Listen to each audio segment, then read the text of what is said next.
king has returned. No, not Aragorn or Simba, but Lexus has reclaimed its throne as the most dependable automaker. Well, at least according to JD Power. Over at Automotive News, Lexus reclaims reliability crown, JD Power survey shows.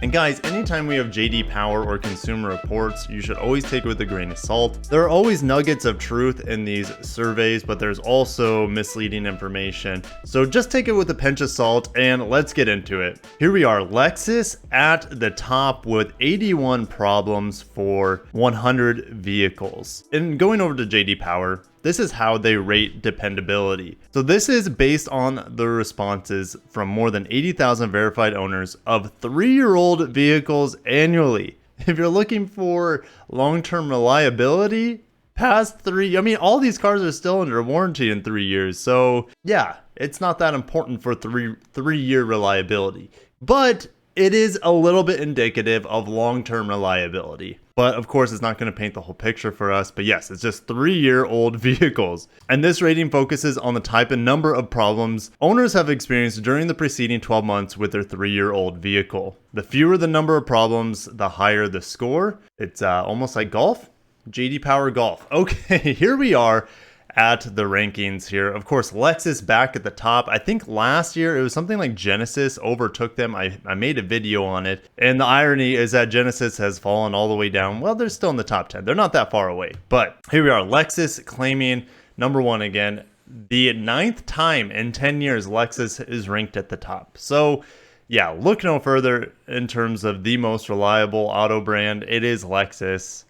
And there are very, very few people out there that can make a good argument against that. So, and Porsche is always at the top in this study as well, or near the top. And I believe the reason why is that a lot of their vehicles are not daily driven. So that's all I'm going to say that there, you know, the average owner of a 911 is not daily driving that car. And that is their most reliable vehicle for the brand. Kia. The first time I believe they have risen to the top of the normal mass market cars. They're looking fairly reliable, at least in the 3-year window here. Toyota, mother company of Lexus, top 4, no surprise. Buick and Cadillac are neck and neck. Now, you would think Chevy would be pretty close, and they are. Because, right, they're all General Motors. And you would think Hyundai and Genesis would be close because they're pretty much the same brand, just luxury division and mass market, similar to Kia as well, because they're all cut from the same cloth over in Korea. And then we have Mitsubishi and Mazda ranking out to the above average standards here for the industry. Now, Honda taking a big dive here. That's quite interesting. I believe they were ranked quite a bit higher the year before. Here we go. Honda saw some significant slippage, dropping to the 22nd position from the 14th slot the last year.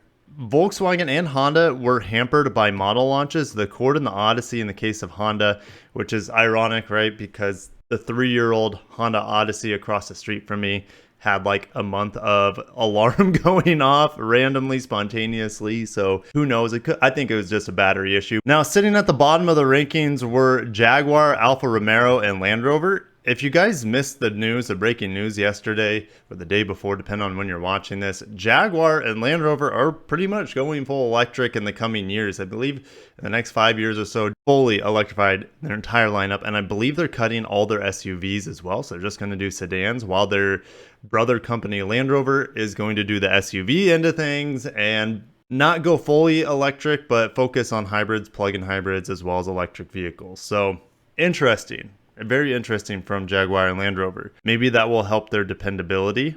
I think it absolutely will. It can't get much worse, right? Now, all of these are on 2018 model year. That makes sense, right? Because they're 3 years old. So let's go into the most dependable vehicles. These are all going to be 2018 models. And I already found like a big error or incongruency here. We have the highest ranked vehicles here. So, you know, Lexus stands out because they're the most reliable brand, right? Well, compact premium car, they're calling the ES. The ES is anything but compact. And we know the IS is more of the compact car for the brand. And the irony is that it shares pretty much everything with the Toyota Avalon. And that's called a large car. So No surprise, Lexus GX midsize premium SUV. The vehicle hasn't changed in a quarter century, so yeah, it should be reliable. And you're telling me the Porsche Macan is... And you're telling me the Porsche Macan is more reliable than the Lexus NX. So take that for what that's worth. Buick Envision, more reliable than the Toyota RAV4. But keep in mind that there's still, you know, runners up really, others ranked, right? And it feels like they made up this category here, mid-size sporty car, just so that the Camaro and Challenger can get on the list. And lastly, I guess I'll mention Tesla having lots of issues. Doesn't really come as a surprise. Their manufacturing is still pretty new. They're kind of wet behind the ears. The powertrains are pretty darn good, but we all know that they have issues with fit and finish, build quality, and this study could be evidence of it. But again, like I said, take everything with a grain of salt. Now, Tesla's not really ranked because Tesla wouldn't allow them, JD Power, to poll people in 15 states. So this data is extrapolated from 35 states. So we're heading over to CNET's Roadshow. Mazda tops Consumer Reports car brand recommendations and Tesla slides. So let's just scroll on down to the list here. All right, I'll do my best to blow this image up. It's not very good quality. Mazda is the most recommended car brand at this point in time, followed by BMW, then Subaru, Porsche, Honda, Lexus, Toyota, Chrysler, Buick, Hyundai, Audi, Infiniti. Which it's funny because Infiniti just on Consumer Reports, the least liked brand. I'm not kidding.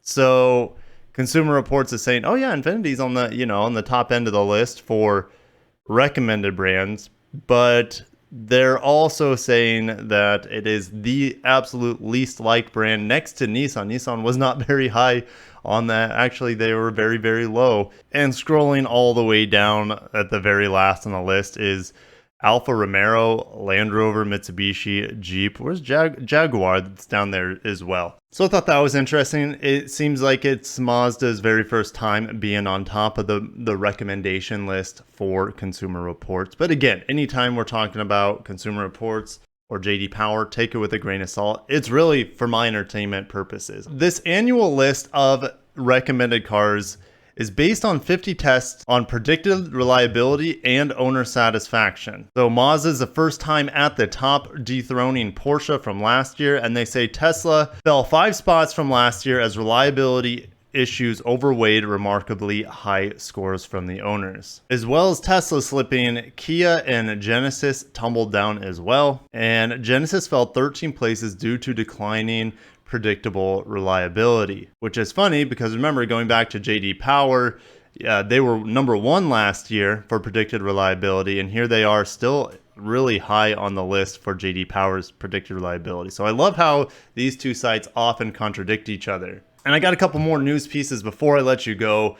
Lexus puts gamers in the driving seat. Lexus has revealed the Gamers IS, and it's the first vehicle designed by and for the Twitch community as the ultimate gaming space. I mean, this almost looks like the inside of a cop car with, like, you know, the keyboard and the screen, but I just think this is ridiculous.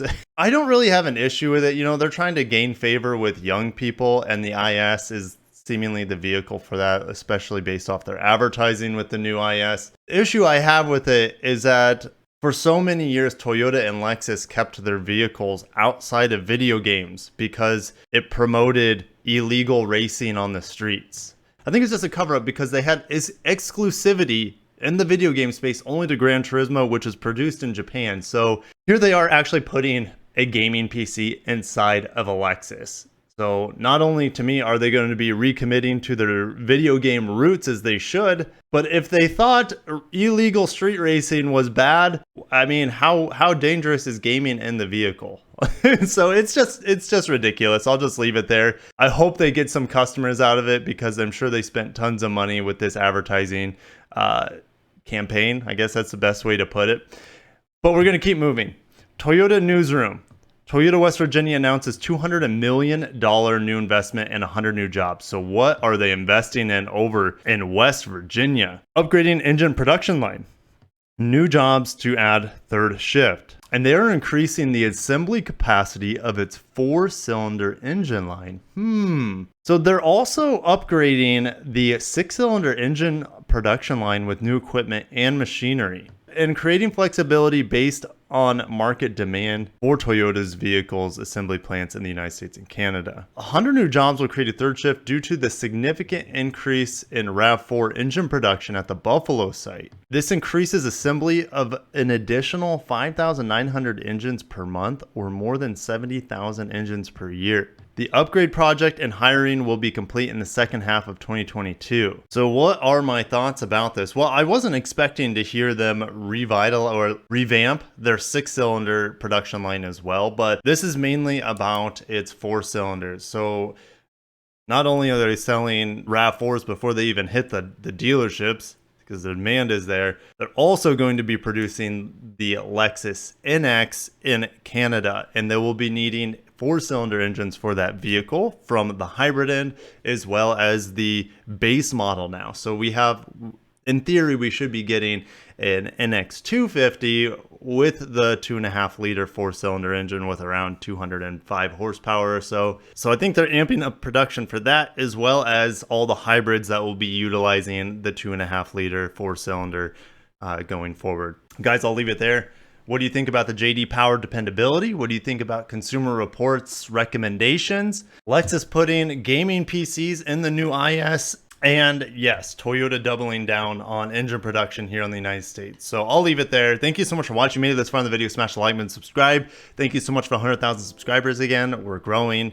Let's not stop. Let's keep going. I need to go out and start filming the amazing Mazda 3 Turbo, and I'll leave it there. Have a wonderful day. Take care of yourselves and peace out.